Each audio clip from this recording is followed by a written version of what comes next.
मुर्गियों की बड़ी बहस, आजाद मुर्गी बनाम पिंजड़े वाली मुर्गी। क्या आपने कभी सोचा है कि आपके अंडे कहां से आते हैं? ये एक आसान सा सवाल है, लेकिन इसका जवाब काफी पेचीदा हो सकता है। आज हम मुर्गी पालन की दुनिया में दो अलग अलग तरीकों को जानेंगे, आजाद और पिंजड़े वाला। दोनों तरीकों के अपने फायदे और नुकसान हैं, और इनके बीच का अंतर समझना हमारे खाने और खेती के बारे में सही चुनाव करने के लिए बहुत जरूरी है। ये सिर्फ मुर्गियों के बारे में नहीं है, ये हमारे मूल्यों के बारे में है।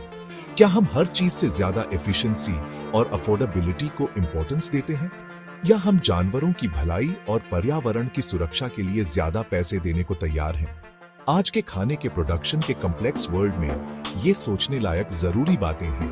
तो तैयार हो जाइए, हम मुर्गी पालन की दुनिया में एक नई जर्नी शुरू करने वाले हैं। आखिर तक आपको खेत से लेकर खाने की प्लेट तक की यात्रा और कॉन्शियस कंज्यूमरिज्म की ताकत की एक नई समझ मिल जाएगी। आजाद मुर्गियां, खुश मुर्गियां, सेहतमंद अंडे। एक धूप वाली चरागाह की कल्पना कीजिए, जहां मुर्गियां जमीन पर चुग रही हैं और धूप सेंक रही हैं। जब लोग फ्री रेंज शब्द सुनते हैं तो उनके मन में यही आइडियलिक सीन आता है।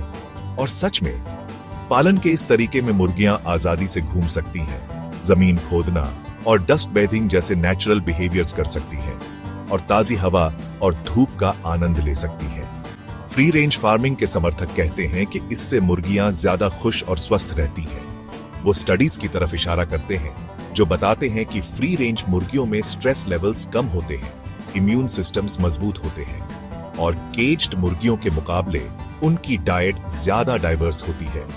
इससे हाई क्वालिटी अंडे मिलते हैं जो ओमेगा 3 फैटी एसिड्स और विटामिन्स जैसे न्यूट्रिएंट्स से भरपूर होते हैं। हालांकि फ्री रेंज फार्मिंग की अपनी चैलेंजेस भी हैं। इसके लिए केज्ड सिस्टम्स के मुकाबले ज्यादा जमीन और मेहनत की जरूरत होती है, जिससे ये किसानों के लिए महंगा हो सकता है। इसके अलावा बाहर बड़ी संख्या में पक्षियों को मैनेज करना मुश्किल हो सकता है, और शिकारियों और बीमारियों का खतरा बढ़ जाता है।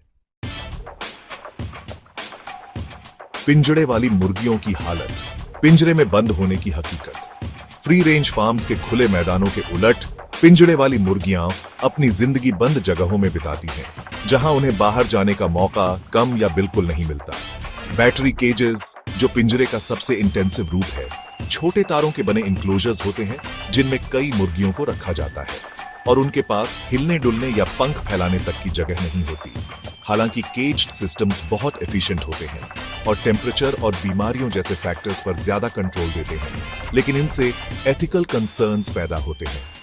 आलोचक कहते हैं कि जानवरों को इतनी तंग और बंजर जगहों में बंद रखना क्रूर और अमानवीय है, जिससे फ्रस्ट्रेशन, स्ट्रेस और बिहेवियरल प्रॉब्लम्स पैदा होते हैं।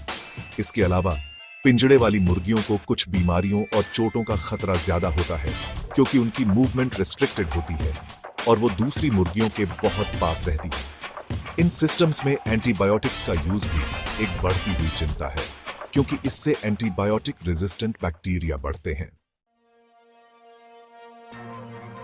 चौथा भाग, मुर्गी घर के बाहर पर्यावरण पर असर और नैतिक चिंताएं। फ्री रेंज और केज्ड फार्मिंग के बीच की बहस सिर्फ मुर्गियों की भलाई से आगे जाती है। दोनों तरीकों के एनवायरमेंटल और एथिकल इंप्लीकेशंस हैं जिन पर ध्यान देना जरूरी है। फ्री रेंज फार्मिंग, जिसे अक्सर ज्यादा नेचुरल माना जाता है, अगर सस्टेनेबली मैनेज न किया जाए तो हैबिटेट डिस्ट्रक्शन और बायोडाइवर्सिटी लॉस का कारण बन सकता है।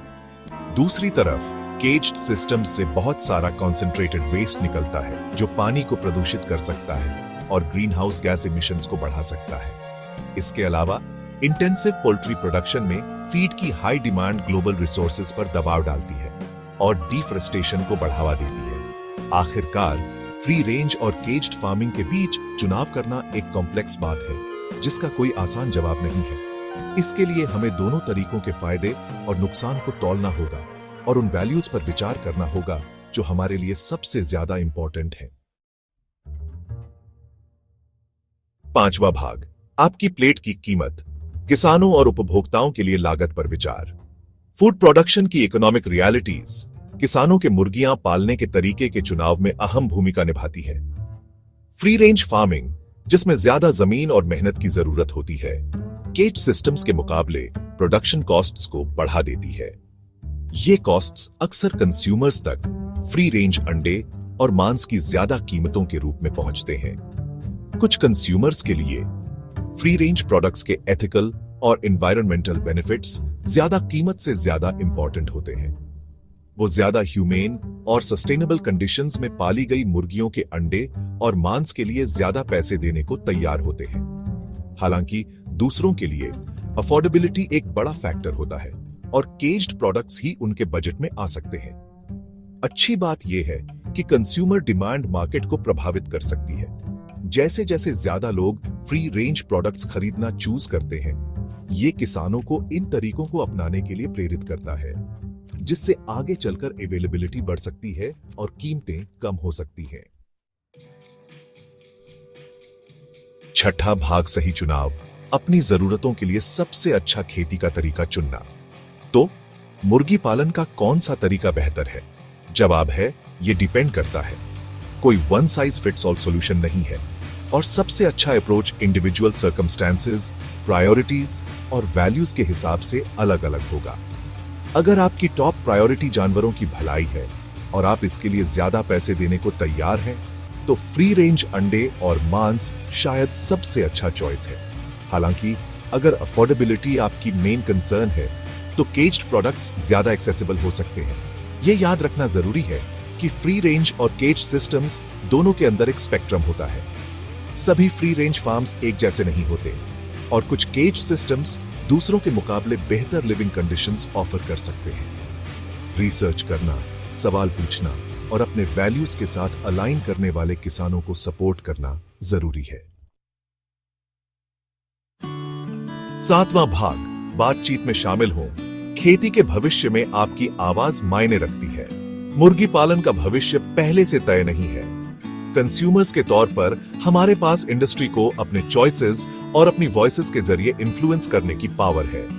अलग अलग फार्मिंग प्रैक्टिसेस के बारे में खुद को एजुकेट करके, एथिकल प्रोड्यूसर्स को सपोर्ट करके और चेंज के लिए एडवोकेट करके हम ज्यादा ह्यूमेन और सस्टेनेबल फूड सिस्टम बनाने में मदद कर सकते हैं। चिकन फार्मिंग की रियलिटीज के बारे में अवेयरनेस फैलाने के लिए इस वीडियो को अपने दोस्तों और परिवार के साथ शेयर करें। इस बारे में बातचीत शुरू करें कि आपका खाना कहां से आता है और आपके चॉइसेस का क्या इंपैक्ट होता है। साथ मिलकर हम बदलाव ला सकते हैं। फूड, फार्मिंग और कॉन्शियस कंज्यूमरिज्म के बारे में और भी जानकारी के लिए हमारे चैनल को सब्सक्राइब करना न भूलें।